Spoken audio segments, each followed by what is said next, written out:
আপনাদের আরও একবার স্বাগত জানাই। আপনাদের সঙ্গে আমি রাজা চট্টোপাধ্যায়। কবির সুমনের গানের লাইনটা একটু অদল বদল করে যদি গাওয়া যায় এইভাবে, 1 কাপ চায়ে চাই 2 কিলো আলু। ভাবছেন মজা করছি? মজা করছি না মোটেই।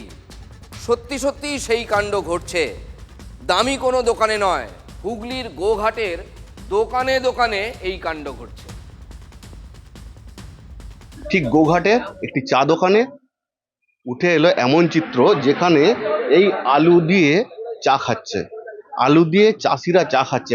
বিনিময় প্রথা ফিরে এলো, আলু দিয়ে চা খেতে হবে। আগে যেরকম বিনিময় প্রথা ছিল আদিম যুগে, সেরকম কি বিনিময় প্রথা ফিরে এলো? এখানে আলু দিলেন কেন? আলু দিলেন কেন চা দোকানে? চা খাওয়ার জন্য। ক কেজি আলু দিলেন?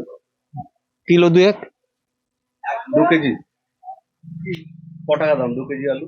ক টাকা? 5 টাকা হবে না? কত করে বস্তা এখন? 120 টাকা বস্তা। সেখানে 2 কেজি আলু দিয়ে চা খাচ্ছেন, আলু কি বিক্রি হচ্ছে না? না।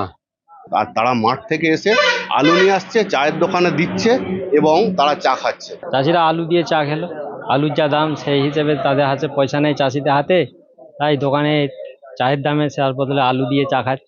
আলু তো বিক্রি হচ্ছেই না, বাজারে পড়ে আছে রাস্তার ধারে, সব মাঠে ঘাটে সব চারিদিকেই আলু পড়ে আছে, কেউ কুড়োচ্ছে না মাঠে আলু। এইখানে এই আলু এনেছে, চাষি আলু এনেছে ব্যাগে করে, যেটা দেখতে পাচ্ছি ব্যাগে করে আলু এনেছে এবং এই আলু চায়ের দোকানে জমা দিচ্ছে, তারপর এখান থেকে চা নিচ্ছে।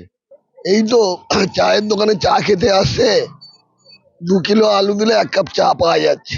এই অবস্থা সরকার যা করে রেখেছে আমাদেরকে, এই চাষিদের মরা ছাড়া উপায় নাই। ক্রমশ আলুর দাম নিম্নমুখী, আর আজ বাজারে আলুর দাম 120 টাকা বস্তা। চাষিরা হাহাকার উঠেছে চাষিদের মধ্যে। কেন এমনটা হবে? যেখানে সরকারি ন্যায্য মূল্য আছে, সহায়ক মূল্য আছে, সহায়ক মূল্য দিয়েও আলু কিনছে না সরকার। চাষি মহলে ক্ষোভ যে সরকার যদি তাদের পাশে দাঁড়াতো তাহলে এই জিনিসটা হতো না। দেখছেন আলু চাষিদের অবস্থা।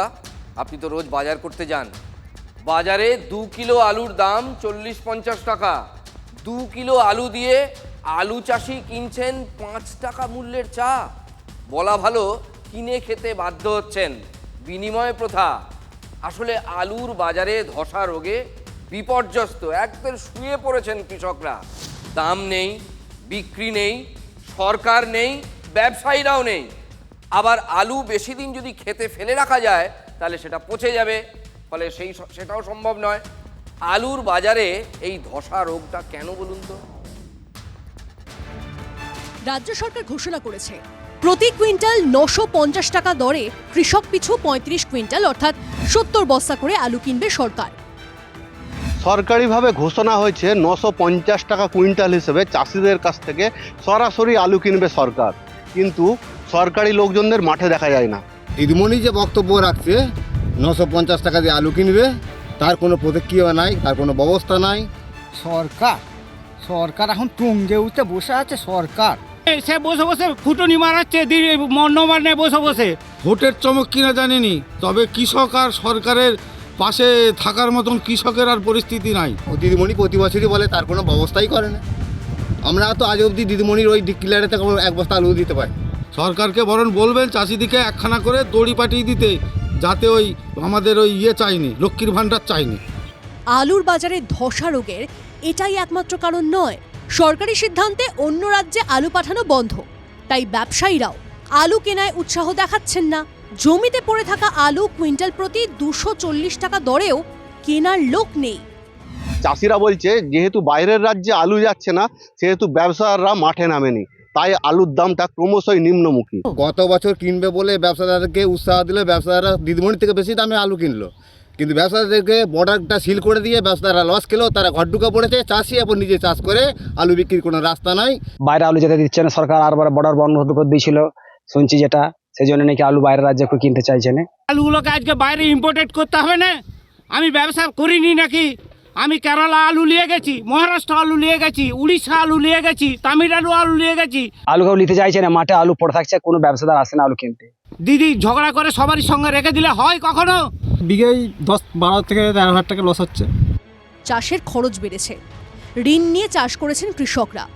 এবছর আলুর ফলনও বেশি হয়েছে, কিন্তু কিনবে কে? চাষিরা পড়েছেন মহা ফাপড়ে। চাষিরা বাধ্য হয়ে হিমঘরমুখী হচ্ছে, আর হিমঘরে পাঠাতে গেলেও প্রায় 70 থেকে 80 টাকা করে এক্সট্রা খরচ হচ্ছে। বস্তা, মজুর এবং যে ক্যারিং কস্ট অর্থাৎ পরিবহন, সেই নিয়ে খরচা হচ্ছে। আমরা আলুটা মাঠে রেখে দিয়েছি, বিক্রি হচ্ছে না, বাধ্য হয়ে আমাদেরকে বস্তা কালোবাজারি করে বেশি দামে বস্তা কিনে আনতে হচ্ছে। 350 টাকা লেবারের দাম দিয়ে আলুটাকে বাধ্যতামূলক স্টোরে রাখতে হচ্ছে। স্টোরের যা রিপোর্ট শুনছি, আর হয়তো 2 থেকে 3 দিন স্টোরে আলু নেবে। তাও আমরা এক ক্ষেপ আলু পাঠালে সকালে গেলে সেই গাড়িটা সন্ধ্যেতে ফিরছে।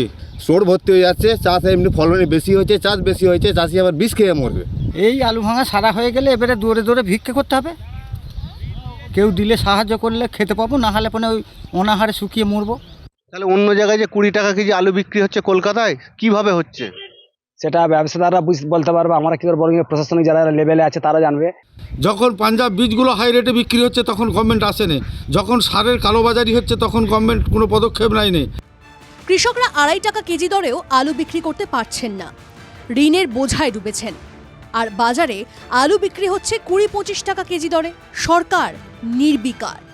1968 সাল থেকে যুক্তফ্রন্টের আমল থেকে, সিদ্ধার্থ শঙ্করের আমল থেকে অনেক মুখ্যমন্ত্রী দেখেছি, অনেক প্রধানমন্ত্রী দেখেছি। আজকে আমি মাটিটাই দাঁড়িয়ে আছি, আজকে আমার 69 বছর বয়স, আজকে 10 টাকা আমি আলুর থেকে পাবোনি। তাহলে আমার আজকে সব চলে গেল, ভিখারি হয়ে গেল। তাহলে আজকে সরকার সেইগুলো মাথায় রাখতে পারে না, সরকার তাহলে সেই ছেড়ে